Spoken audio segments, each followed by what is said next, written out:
I need you to get fire, CID, looks like a body that's burning.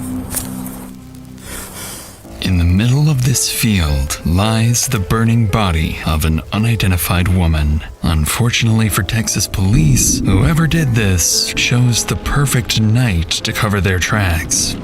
So the body? Yeah. Oh, Jesus. What is this hole right here in the skull? Ironically, perfect storm of destruction of evidence.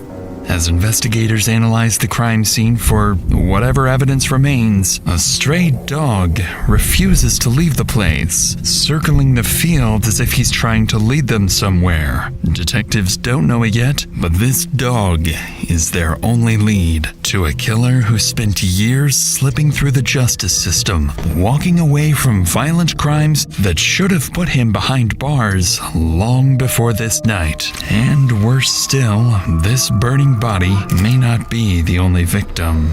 There is possibly the victim's dog that's running around. Yes, hi, my name's Mandy Reynolds, and I got a message that you guys found my dog. Get in your car! Yeah! You make any movement, you will be killed!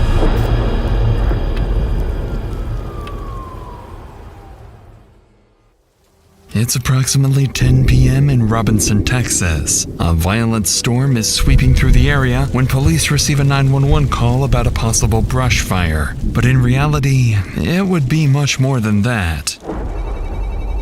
Robinson 911, where's your emergency? I was just calling, I tried calling the fire department to see there's a fire in our subdivision, but it may just be them burning brush because they're building houses, but I wasn't sure. We did have lightning, so that's why I wasn't sure too. Okay, I can get someone headed out that way to check on it. Given the severe weather, the call sounds routine. Still, dispatch sends Jason Atkins, a veteran corporal with more than 2 decades of experience, to assess the scope of the fire. But once he arrives and gets closer to the flames, he would spot something so vile, it would make him sick to his stomach. 12 to 04. I need you to get fire, CID, and 04 out here. This looks like a body that's burning.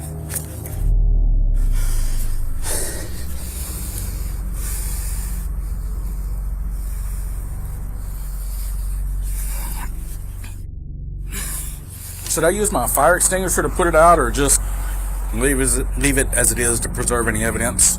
You can try to put it out, I can maybe get it put out, but I'll try.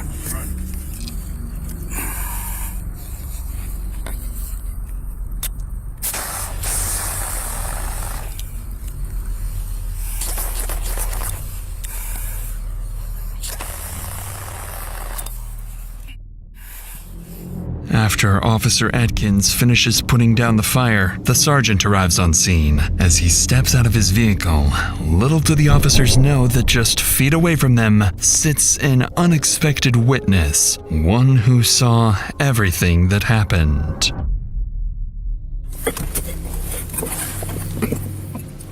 So the body? Yeah. Oh, Jesus. I got the fire out. Okay, that's fine. Just, I got this up. I saw.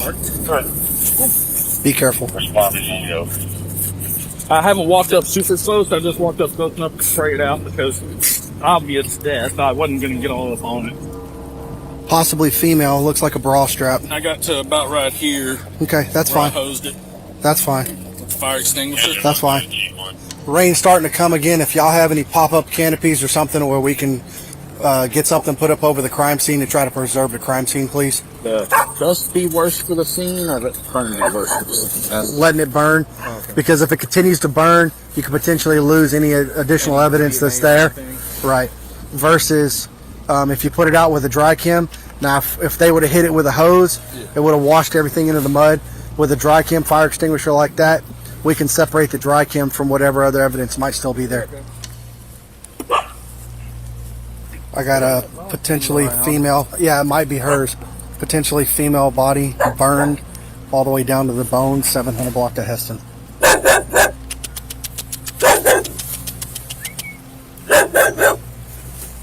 Go ahead and notify and call out animal control. We have a loose dog that's around the scene, potentially possibly might be the victims. We need to capture this animal. Although Atkins and the sergeant realize the dog may belong to the victim, even they don't yet understand just how instrumental this witness is about to become. By now, several more police officers, firefighters, and Detective Ryan Collins have made their way to the scene, and with rain and thunder refusing to stop, they know the scene must be preserved at all costs. But as they prepare to return to the body, they would come across certain details that would make them question whether whoever did this got incredibly lucky or whether this wasn't their first time. All right, so I'm not going to have y'all go to the scene. Okay. Since we're here, we're already in the scene. Yeah. Corporal Atkins will not be going in the scene, but I will assist Detective Perry in throwing that up. You want us to set it up here so you can just carry it? That would be outstanding. That seems like the easiest thing to do. Way to be smart. Way to be the smart one. Out of this, or? Come on, think tall thoughts. Yeah. Hey, we good, brother? You know me. I told you. That's why he's asking if you're okay. Oh, I'm good. Here. 1, 2. How would you testify in court on the amount of rain that came in between the time? It was a short torrential storm with dime-sized hail. Okay. That lasted about 15 minutes. And Sergeant Hughes was here also? Yes. Okay, so that'll be on y'all's body cam. So as far as time and all, okay. Yes. It would drizzle, pour, stop, drizzle, hail, stop, poured, then drizzled, then stopped. To top it off, the fire was involved. Ironically, perfect storm of the perfect storm of destruction of evidence. Indeed, with hail, rain, and now fire, properly examining the body will prove to be a nearly impossible task, almost as if someone had deliberately chosen the perfect weather for his crime. 1 hour after the body is discovered, the fire marshal arrives and, together with Detective Collins, prepares to head towards the body in search of the smallest clues that may remain. But unbeknownst to them, every theory they're about to form would play right into the killer's hands, steering the investigation exactly where he wants it to go. But either she's stone knocked out, but I can tell you right now, I can stand next to a campfire and realize when my rear end is getting too hot. And the fact of the recent upticks in the homeless population being on running up and down 35, really, like 16 bodies in Austin. We've had 3 in Waco, and I think there's 10 in Dallas, Fort Worth area. I mean, you look at his torso. That's a small person. Very small. That looks like the very, very cheap heater that you can get. And if she was drunk and or high, did she die? Did she open and then something set fire in the box that then made her that smell? Or did someone come here, find her, goes, oh shit, and then just set the fire? So far, all these theories are exactly what the killer wanted, allowing him to stay one step ahead. But then the fire marshal would notice something that would put them back on the right track. What is this hole right here in the skull? Ooh. Right off front? Mm-hmm. Blunt force trauma? Mm-hmm. I'll leave that up to Emmy, but yeah, not my thing. But. And do you have any concern with that hole in the forehead? So it could be could be a lot of things. So it could be. I still need some of it. That'll come out of the Emmys. So gotcha. The way, but the missing piece of it is what kind of makes me question it. But it's just really interesting because it's right here on the forehead. She said there is decomp. In my opinion, that smells like decomp.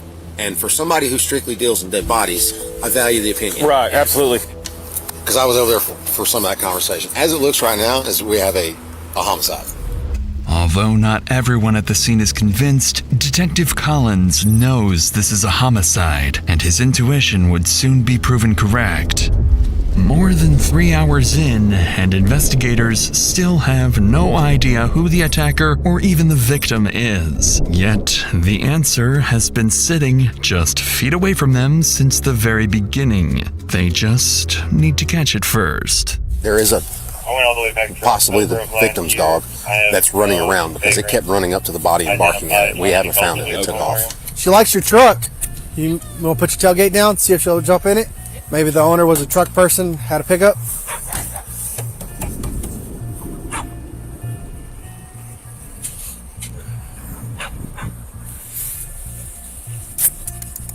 Hi, come here. Well, come here, chicken. Well, come here, chicken. You big chicken. We can have a T-bone steak in our hands right now. It wouldn't do it good. Despite multiple attempts, none of the officers managed to catch the dog as it disappears towards the neighboring houses. Soon after, the body is transported for autopsy, while animal control is requested to arrive the next morning, in the hope the dog will still be around the scene. As the scene is locked down, it becomes increasingly clear to detectives that the killer is highly calculated, carefully choosing the perfect circumstances for the murder. And, most worryingly, this may not be his first time. But despite this planning, the killer has left something behind, something that will come back to bite him and expose his carefully constructed escape plan. Dogs are You think my little... Oh my, detective, with all due respect, do not call me back. Get in your car! Get in your car! Where'd he go? If you make any movement, you will be killed! The next morning, officers return to the field in search of a breakthrough. One team is sent back to the crime scene to look for any clues that may have been missed, while another goes from business to business, checking whether anyone may have captured the victim, the killer, or even the dog on camera. And despite the killer being seemingly prepared for everything, officers are about to discover there are a few things he overlooked. How are you this morning? Good, how are you? I'm doing good. My name is Investigator Collins. I'm with Robinson PD. No, what it is, we found a dead body that had been burnt, and so Around here? Oh. Rangers are going to be here tomorrow at night, so hopefully nobody comes out here with our flags. All right. And I don't guess we've heard anything from autopsy. You're sure that At 2 o'clock, they weren't even there. Oh, really? Yeah. We're literally, when I leave here, I'm going to Pilot, going to McDonald's, going to Rush. I'm going to every business to see if they have any finished. So, yeah, of course. I mean, we're literally just kind of treading at this point. So he burnt the dog too? No. I think some of these ring cameras are going to be our freaking saving grace. I hope so, man. At least getting a vehicle coming in. I cannot believe that dog belongs to... What are the chances? It just hangs around. What time is that at? That caught me, so it says, what, 2033? So that's 8:30? And he's kind of, that's one thing I got that looked weird. After visiting nearly a dozen businesses, one officer finally stumbles across something potentially very useful: a black Honda leaving the area around the time the fire started. The problem, however, is that the footage is too blurry to make out the license plate, meaning detectives still need something else. Later that afternoon, the police department receives a major update. The dog has finally been captured, but the biggest breakthrough comes when animal control scans the dog's microchip, identifying him as Titan and his owner as 26-year-old Mandy Reynolds. Listed alongside Titan's contact information is Mandy's address, located over 100 miles from where her body was found. And when they look Mandy up, her appearance matches the little information officers already know from the scene, that the victim is a young woman of small stature. With this, officers decide their next step is to conduct a welfare check, so they head to her apartment in San Marcos. But when officers arrive, the person who opens the door isn't who they expect. With that said, let's return to Mandy's apartment, where officers are about to be greeted by someone they weren't expecting. Police Department. Oh, hello. Hello. I'm Detective Sin of the San Marcos Police Department. Hi. How are you? Doing awesome. How are you? We're here on a welfare check for a person who used to be associated to this apartment, Mandy. Oh, Mandy Reynolds? Mm-hmm. She's an E1 now. E1. Yeah. Sorry, the dog. Oh, no, you're fine. How do y'all know Mandy? So Mandy's my best friend. Okay. I actually got her the apartment here. No, the address is 1000 LBJ. It's like a 5-minute walk from here. It's the ones that are a little further Yeah. down on there, and it's E1 you said? Mm-hmm. Have you talked to her in the last 2 or 3 days? The last time I talked to her was Sunday. Sunday. How was that conversation? It was good. I know she was talking about possibly going to California the next day, but then that fell through. Does she have a boyfriend or anything? No. She has an ex-boyfriend. Ex-boyfriend. A couple. But no, her cousin lives with her. Who's her cousin? I don't know his name. Does she still have her dog? Yeah. Normally Mandy's in constant contact. Yeah. Yeah, we haven't had that for a few days. And I remember, thinking like, I haven't heard you mention like hanging out with Mandy or like doing anything together in the last few days. Which to me, it was something like her, but I just met her like, a month ago for the first time. I was relieved for like just the quiet. Drama. Yeah, it's just been drama. nothing but drama since she moved down here. We're gonna go over to E1. Okay. Here in a second. I am the manager of this property. Oh, okay. really? So I can let you inside the That's a lot apartment Okay. if we need to. Knowing the victim has not yet been officially identified as Mandy, officers choose their words very carefully. According to the couple, Mandy's life was always full of drama, much of it, as Diana goes on to explain, revolving around the men she surrounded herself with. And as Diana leads officers to Mandy's apartment, they're about to learn exactly who those men are. Appreciate you coming out and helping us. No problem. She lives with one roommate, Yes. and it's a cousin? Yes. What is her cousin's name? He just started with a J A guy or a girl? guy. Is he younger than her? Yes. Is it Jared? Jared is her ex-fiance. Is there a lot of drama with them? Just between he is doing a small business thing with her grandfather, and I know that went south.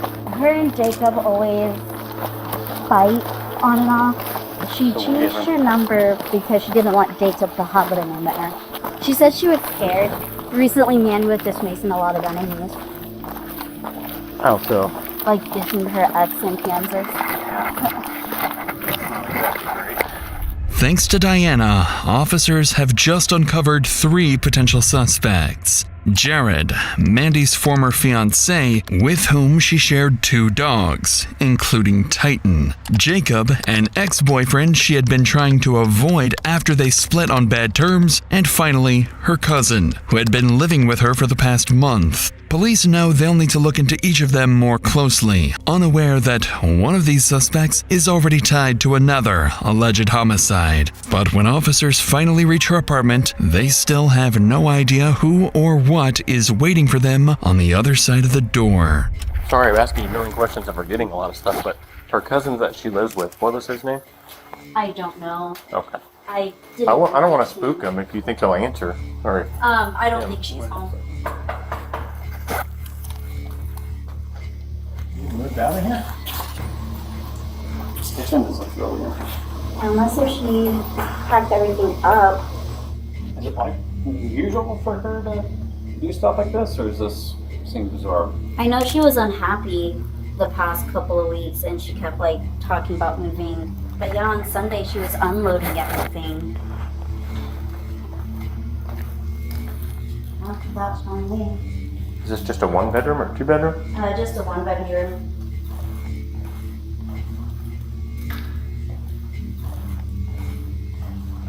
Broken glass. On Sunday, leaving here? Nope. Because she was staying last time I talked to her. There's a broken glass in that tub, it looks like. It's just strange. Her dog is somewhere different. I mean, I guess we could have asked you if she would have answered your phone call if you called. I tried calling her and it went straight to voicemail. The last time she did this was when she was moving here. Just really concerned. It's like getting stranger and stranger. And obviously, if she would have answered you, you mind if I take a picture? Yeah. But it's just like, now she's moved out of here. Strangely, officers discover Mandy's apartment has been completely stripped out, yet there are no signs of a struggle, no blood, and no evidence that a crime had taken place. Still, to both Diana and the deputies, something doesn't add up. Shortly after midnight, officers leave the apartment and head back to the station to review everything they've learned. But before long, they receive a call from the medical examiner confirming what they had feared. Through dental records, the body is definitively identified as Mandy Reynolds. She suffered a single gunshot wound to the head, inflicted sometime before her body was set on fire. With one of the investigation's two biggest questions answered, detectives finally begin gaining some momentum. The following morning, as investigators begin pursuing leads that could identify Mandy's killer, one of those leads, unexpectedly, comes to them. Robinson Police. Yes, hi, my name's Mandy Reynolds, and I got a message that you guys found my dog. Oh, perfect.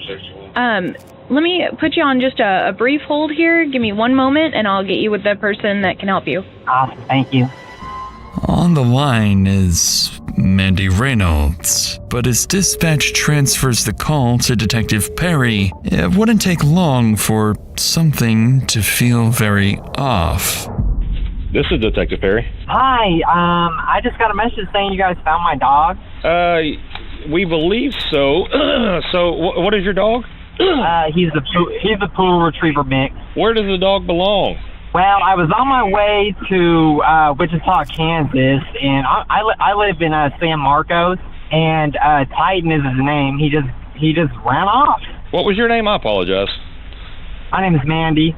Do you want me to come get him, or I don't understand. Is he at the pound? So we just put him at the pound, but we put a hold on him because we were trying to figure out who he belonged to. How long ago was this that he's been out? Oh, heck, it's been, I don't know, this would have been around 1 in the morning.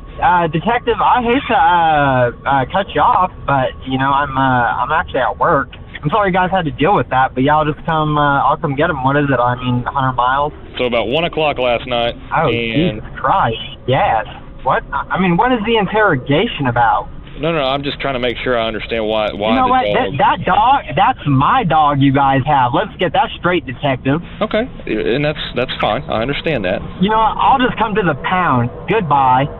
After hanging up, Perry is certain someone is attempting to impersonate the deceased victim. Believing he may have just been speaking with the killer, Perry immediately calls the number back, while investigators race to trace the phone's location. This is Mandy. Mandy? Yeah. Hey, this is Detective Perry. I think we got off on the wrong foot, so the reason I'm asking some questions, I'm just going to be upfront with you. We found your dog in a field. In the field was a crime scene of a deceased person. And God. I didn't want to give you all the details because that's kind of sensitive. That is why I was asking some questions to verify how the dog got there, what's going on. Oh, wow. I mean, geez, that field... Good Lord, I just wonder how long he was outside, you know? I can't even imagine what he went through, and then now there's a deceased person. Like, oh my God. This number comes back to a different name. Are you on somebody's phone plan? I'm going to be frank with you, sir. You know, I'm sorry that this happened, but I cannot waste my whole day speaking to you. I'm just trying to figure out how long the pup was there if the puppy messed with the body. If the puppy messed with the body? Dogs are natural scavengers. You think my little Titan would go... Oh my... Detective, with all due respect, do not call me back. Although the caller hangs up once again, investigators finally get exactly what they needed. The phone is successfully traced, and the signal is pinged to the west side of Wichita, Kansas. With Mandy confirmed dead, a mysterious caller impersonating her, and her Honda Accord still unaccounted for, detectives issue a bolo for the vehicle. Before long, flock cameras pick up Mandy's Honda traveling along Mays Road in Wichita. Convinced one of their 3 suspects is behind the wheel, officers move in to conduct a traffic stop. But instead of pulling over, the driver would do the exact opposite. On the sidewalk. Hey, he's taking off. Give this guy the opportunity to get out of your way. Yeah, go around.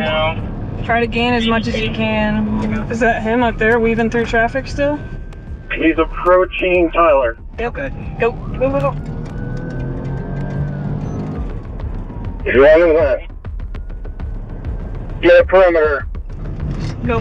He's running west? Running west, yep. He's running near Dillon's. Take us to the backside. They've got 3 up here. Sure, come on. I'll approach you 21st Tyler right now. Take us to the back. Watch that f***ing asshole on the bike. Do we have suspect description? Did he run into? Yeah, he ran into the Dillons. White shirt. Lock the Dillons down.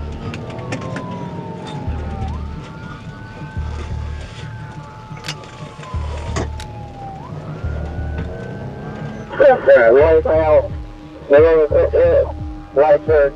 After the suspect hides inside the store, officers outside quickly begin surrounding the building. With dozens of innocent people potentially in his line of fire, they draw their weapons and prepare to move in.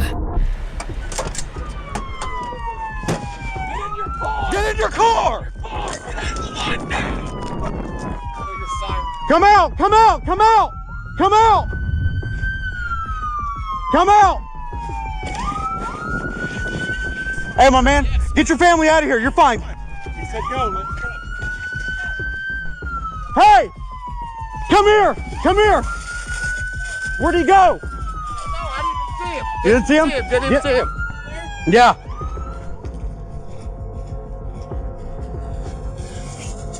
Where'd he go? They say they towards the back, but I just didn't get here.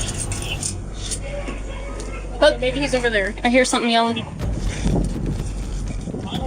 Hey! I have flash. Watch crossbar. Watch. Come on!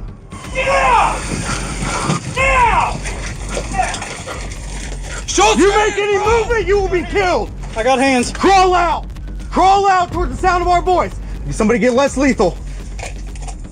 Somebody's got to back off one direction or the other. Place lethal. Go ahead. Hold on. Crawl out towards us. You're gonna have to move with me. Ready? Yep.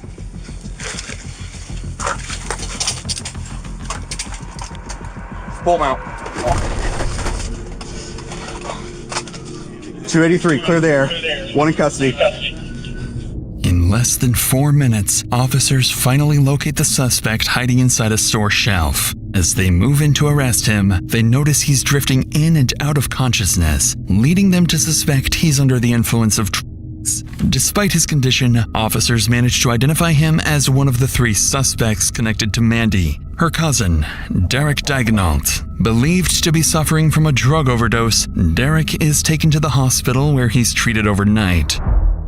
During this time, investigators begin digging into his background, and what they uncover is deeply concerning. Not only does Derek have a lengthy criminal history, including aggravated assault and burglary, but he's also wanted in connection with another homicide. Just weeks earlier, his girlfriend, Shanoa Hansel, had been found dead in a ditch under mysterious circumstances. Investigators now realize they may be dealing with someone far more dangerous than they anticipated, and under no circumstances can they afford to let him back out onto the streets. The next morning, Derek is transported to the Sedgwick County Jail for questioning, where detectives need to figure out his role in not 1, but 2 homicides. Hey, Derek. Detective Chisholm, this is Sergeant Hardy. What's that one say? Which one were? The big one on your arm there. Family Forever. Family Forever. Okay. You feel like you have a pretty good handle of what's going on, why you're here, why we want to talk to you? I'm just trying to make sure you're in a position where you can answer questions. No, I fully understand my situation. I'm not exactly sure why you guys want to talk to me, unless it has to do with Shanoa. Mm-hmm. And besides that, no. I am the detective that's been investigating Shanoa's death. Shanoa was your girlfriend, right? And Shanoa was my best friend Mm-hmm. for 2 years, just since I was released from prison the first time. So pretty much January goes by, man, and me and Shanoa, we're not talking. Like, we might be here and there. Like I said, it's beyond repair. It's gone. And I'm okay with I'm not about to go do my life in prison over a female. Mm-hmm. I told, Last thing I said to Chanel, man, I'll be myself. I said, you leave, don't come back.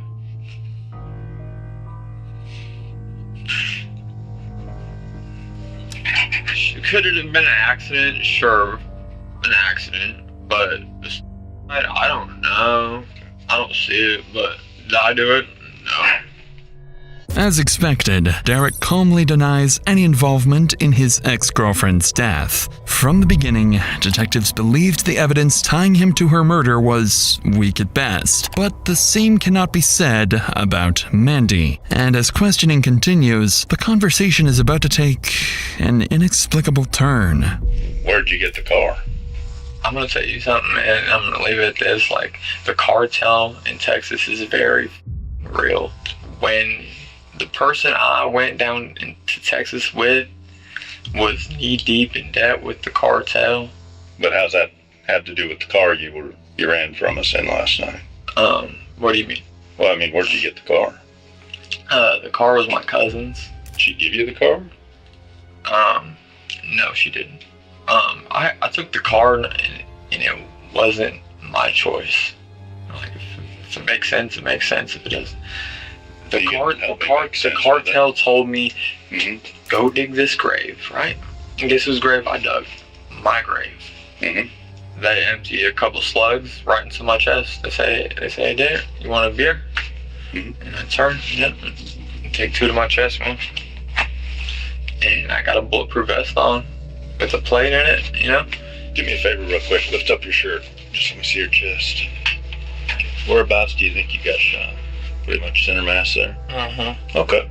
As the detective examines his chest, there is no bruising on Derek's body, something investigators would expect to see had he truly been shot twice, even while wearing a bulletproof vest. By now, detectives realize that by avoiding direct confrontation, they've gotten virtually nowhere. So now they would attempt to pick apart his account piece by piece. But this approach is about to backfire. I get out of the grave and I go home, and where's home? Home is in San Marcos at Mandy's apartment. It wasn't right in there. What do you mean? It was just an eerie feeling. Like, there's just certain that she wouldn't have left that was left. If someone made you kill her or made you watch her get killed, now's the time to let us know. Look, man, I'm done talking about the cartel with you guys, period. I'm done talking about the situation. You know, like, are you guys trying to, like, get me killed? No, we're trying to find out if you killed her. Do you still want to talk to your mom? Well, we talked to her a little earlier, and she said she'd be willing to talk to you. It's just it's up to you. Yeah, can I call her? They're asking where Mandy is. They got her, huh? The cartel? Yeah. I know you do. You feel me? But I'll tell you one thing for sure, 2 things for certain. It ain't gonna be because I killed Chanel or Mandy. That's not why I'm going back to prison. Oh, I know you didn't. I know you didn't. And I know you didn't kill Chanel, and definitely not your cousin either. While Derek's mother remains adamant that her son is innocent, detectives outside the interrogation room have just finished reviewing surveillance footage from across San Marcos, and the evidence tells a very different story. Piece by piece, investigators begin reconstructing what they believe happened to Mandy. Just weeks after Shanoa's death in March, Derek had an active warrant and was wanted in connection with the case. That's when Mandy decided to let him stay at her apartment in San Marcos. By early April, the situation had deteriorated. Mandy was struggling to live with Derek and decided she would drive him back to Wichita around April 4th. Investigators believe Derek knew he was about to be kicked out. Prosecutors allege that sometime on April 3rd, Derek shot Mandy once in the head inside her apartment using her own stolen .380 caliber handgun before taking her cash and belongings. The following morning, Derek purchases a large plastic storage container, the same type used to later conceal Mandy's body, along with a shovel, gas can, duct tape, and garbage bags. 15 minutes later, CCTV captures him loading the items into Mandy's Honda Accord, and sticking his head out of the passenger window is Mandy's dog, Titan. That afternoon, investigators believe Derek returned to Mandy's apartment where he cleaned and staged the scene before loading her belongings into a Penske moving truck. Later that evening, he drove 2 hours to Robinson, Texas, where he dumped Mandy's body and set it on fire, a crime executed almost perfectly, if not for Mandy's dog he left behind. In November 2024, Derek Daigneault is convicted of murdering his cousin, Mandy Reynolds, and sentenced to life in prison with the possibility of parole in 2054. He has not been charged or convicted in connection with the death of his girlfriend, Shanoa Hansel, and that investigation remains ongoing. And as for Titan, he was happily taken out of the pound and is now living happily with Mandy's best friend, Diana.